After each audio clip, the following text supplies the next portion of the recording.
Hey guys, it's Brian and welcome back to the shop. So hey, this is episode number 9 of Mini Split Decision, and I'm going to happily name this one Aftermath. So I always knew there would be some problems I would need to work out. However, I was not anticipating such large problems. If you saw that video, the diff actually did let go and the clutch was messed up. I kind of knew the clutch was messed up going into it. I thought perhaps that just by running it a little bit, we would free it up. I paid a big whopping $50 for the whole motor. Just backdrop on that motor, it was in a bike, and the bike was literally submerged. There was probably about 2 gallons of water we pulled out when we actually drained the oil out of it. It did have oil, but it was primarily a lot of water as well. So my thought is that it having so much water in it, I did put inspection cameras in there, no rust. But having so much water in it, there's probably just enough oxygen in there to have something interact with that clutch material, and it's caused it to lock up. So you can see the clutch arm moving, but the clutch itself does not move at all. It's basically just a solid mass, is what my thought is. So we'll take it apart and check that out. The diff, on the other hand, that's surprising. I was not anticipating that actually breaking.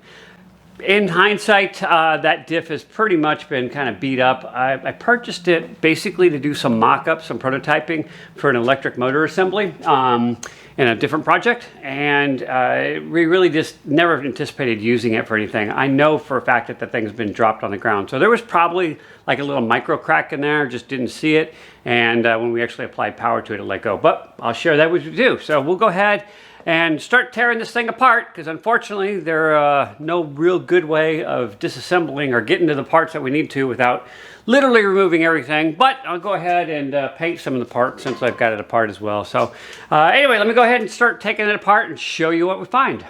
Okay, so the diff did not actually blow up, which is obviously fantastic news for me, and actually maybe for anybody who's trying to build something like this, it's good news for you too, because it actually will hold the power. So let me show you actually what did happen. So at some point during this build, I actually swapped some bearings out, and I didn't realize it until after the fact. So what am I talking about? So if you look at this bearing versus this bearing here, this one is wider than this one. So essentially, when you go and put the axle in,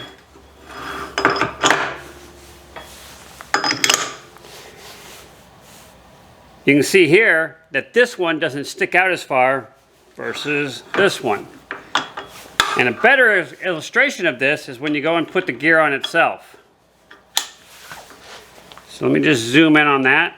So you see this is the gear, and this is the retaining clip.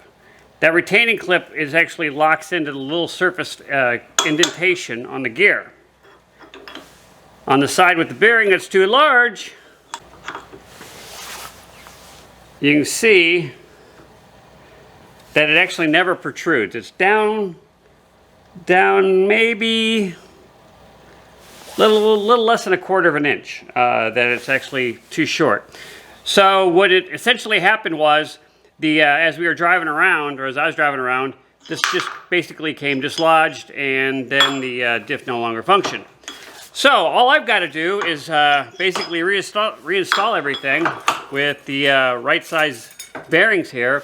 And if somebody is interested in actually doing something like this, I'll actually put a link to these bearings, the ones that actually work, because this is actually a pretty nice little setup, and you can have a diff in your go-kart, so that's pretty cool. So anyway, let me go ahead and get this reassembled and see what we can do about the clutch.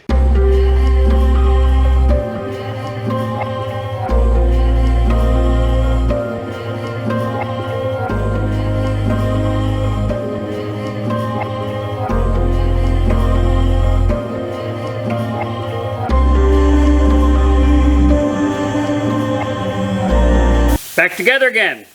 Yay! All right, so anyway, so what we've got here, it's obviously sealed up. It's the sealing is not the prettiest thing, but it'll function. This is just a cheap little project I'm having fun with, and no need for prettiness at this point. So I've got the fill hole, got a weep hole. I'm going to be using some gear lube here. But let's talk about the clutch. So the clutch is the next problem, and when I took the clutch apart, you can see that the pads themselves actually started coming off. Actually, that's the slip part of the ring. So those pads are not supposed to be there. That's supposed to be smooth metal.